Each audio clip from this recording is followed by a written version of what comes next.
Bom dia, amados irmãos, que a graça e a paz do nosso Senhor Jesus estejam com todos. Hoje a nossa leitura e meditação é de Eclesiastes, capítulo de número 2. Vamos dividir esse capítulo em 3 partes para o nosso maior entendimento. Vamos dividir em a vaidade das possessões, do versículo 1 ao 11, a vaidade da sabedoria, do versículo 12 ao 17, e a vaidade do trabalho, do versículo 18 ao 26. Primeiro, a vaidade das possessões. Versículo 1. Diz comigo, vamos, eu te provarei com a alegria, goza, pois, a felicidade, mas também isso era vaidade. Salomão pode dizer com toda autoridade que buscar prazer nas coisas desta vida era correr atrás do vento, tudo ilusão, vaidade. Afinal, ninguém possuiu mais riquezas do que Salomão. Para termos uma ideia, todas as taças que se servia o rei Salomão para beber eram de ouro. Nem se usava prata, porque naquele tempo de Salomão não se dava valor à prata.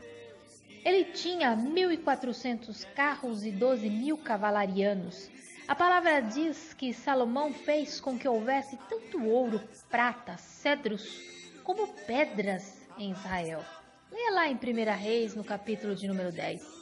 O versículo 23 do capítulo 10 de 1 Reis diz assim: Assim o rei Salomão excedeu a todos os reis do mundo, tanto em riqueza como em sabedoria. Tudo o que Salomão desejava, ele possuía. Ele buscou felicidade na bebida, mas viu que falsa era a alegria do vinho e também passageira, de acordo com o versículo 3. Buscou a felicidade na edificação de grandes obras. Trabalhou 13 anos construindo a casa do rei, edificou a casa do bosque do Líbano, uma casa para sua esposa, a filha de Faraó, fortificou as cidades de Azor, Gezer, Bet-Aron, Baalaate e Tadmor. Tudo isso está registrado em 1 Reis, no capítulo 9 e 10, sem falar do suntuoso templo que construiu para o Senhor. Salomão foi também um grande fazendeiro. Também tinha a sua própria marinha mercante, que ia a Ofir e outros lugares buscar mais ouro. No versículo 8 ele diz: Amontoei para mim prata e ouro e tesouros de reis e de províncias. Ele tinha muitas relações políticas com todo mundo de então, e todos gostavam de lhe presentear. Para manter todo este império, possuía muitos servos e servas. Há quem diga que, segundo a história, ele possuía aproximadamente 25.000 criados, além de cantores e cantoras da sua orquestra real. Mas nada disso lhe trouxe felicidade. Buscou prazer também no sexo, versículo 8. Salomão ele possuía um harém com nada menos que 1.000 mulheres, 700 esposas e 300 concubinas. Isso está registrado em 1 Reis, no capítulo 11, no verso de número 3. Salomão ele buscou a felicidade na bebida, na riqueza, no sexo, na fama e não se privou de nada que os seus olhos desejaram. Viu, porém, que tudo era ilusão e vaidade. Segundo, a vaidade da sabedoria, verso 12. Então passei a considerar a sabedoria e a loucura e a estultícia. Que fará o homem que seguir ao rei? O mesmo que os outros já fizeram. Depois de considerar então ilusão a busca da felicidade na riqueza, nas suas obras, banquetes, músicas, fama, mulheres, passa a considerar os valores da sabedoria que tanto buscou. E chegou à conclusão que é melhor ser sábio. Todavia, tanto sábio como tolo têm as suas limitações. Tanto um como o outro um dia se encontrarão com a morte, de acordo com o versículo 16, e cairão no esquecimento. Observou que assim como o tolo anda nas trevas, ele, apesar de toda a sabedoria que adquiriu, também estava caminhando em trevas, versículo 14. Salomão fixou tanto seus olhos nas coisas passageiras da vida, canalizou a sua sabedoria aos prazeres terrenos que se desiludiu completamente da vida, e a sua experiência levou a declarar no versículo 17: Pelo que aborreci a vida, pois me foi penosa a obra que se faz debaixo do sol. Sim, tudo é vaidade correr atrás do vento. E então passou a considerar o seu trabalho. Terceiro, a vaidade do trabalho, versículo 18. Também aborreci todo o meu trabalho com que me afadiguei debaixo do sol. visto que o seu ganho eu havia de deixar a quem viesse depois de mim. Salomão deixou-se levar pelo pensamento egoísta. Se um homem trabalha só para si, logo se convencerá de que é por ilusão, pois depressa morre e outros vão ficar com o produto do seu esforço. Assim todo o trabalho será penoso. Mas não foi esse o alvo posto por Deus no coração do homem quando lhe deu o jardim para cultivar, plantar e deixar depois para os filhos. Até os animais trabalham para o futuro. É a lei divina. Precisamos aprender essa lição com Salomão de que todos os que trabalham apenas para si são tolos e o seu serviço pura vaidade, uma canseira sem finalidade. Salomão chegou à conclusão que buscar a felicidade nas riquezas, mulheres, sabedoria, trabalho, era tudo vaidade.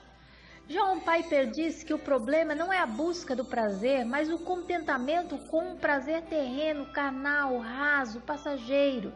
Deus nos criou para o prazer. A busca da felicidade é legítima. O verdadeiro prazer está em Deus. O fim principal do homem é glorificar a Deus e gozá-lo para sempre. E é com um pensamento semelhante que Salomão conclui o verso 24 e 25. Nada há melhor para o homem do que comer, beber e fazer que a sua alma goze o bem do seu trabalho. No entanto, vi também que isto vem da mão de Deus, pois separado deste, quem pode comer ou quem pode alegrar-se? Podemos concluir, portanto, que a verdadeira felicidade está em Deus. Podemos ter tudo o que o nosso coração desejar, tal como Salomão. Todavia, sem Deus, tudo será vaidade, ilusão, correr atrás do vento. Que Deus vos abençoe e até amanhã, se Deus quiser.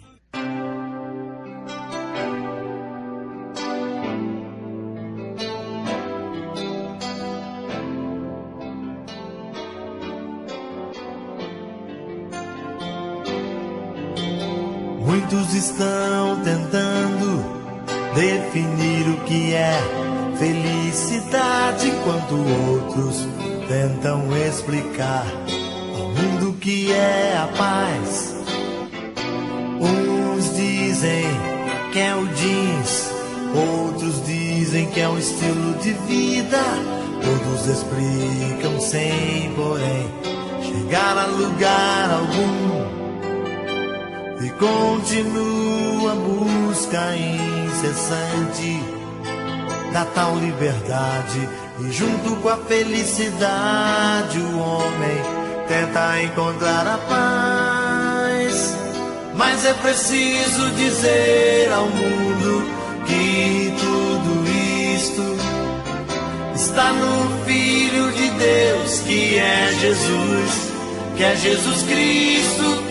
Felicidade está no Filho de Deus, a liberdade está no Filho de Deus, a paz está no Filho de Deus, que é Jesus.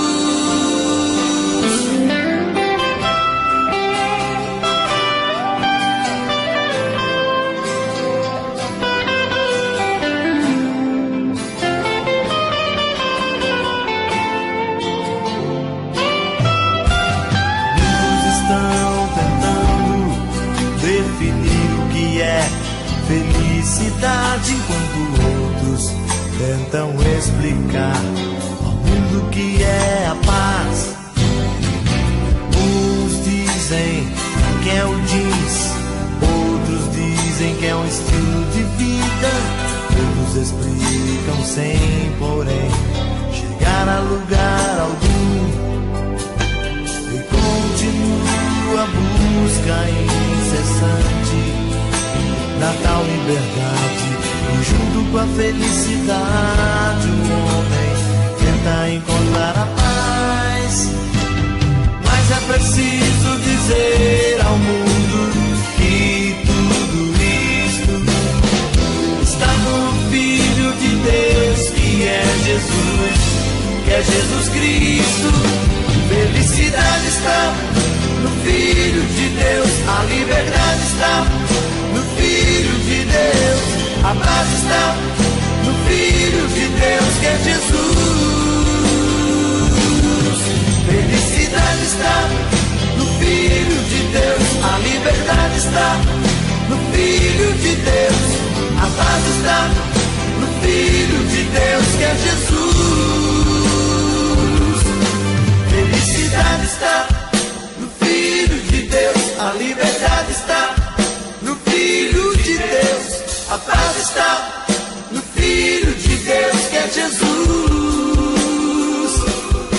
Felicidade está no Filho de Deus. A liberdade está no Filho de Deus. A paz está no Filho de Deus, que é Jesus.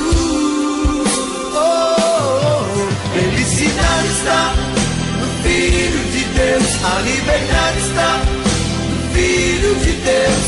A paz está no Filho de Deus, que é Jesus. Felicidade está no Filho de Deus. A liberdade está no Filho de Deus.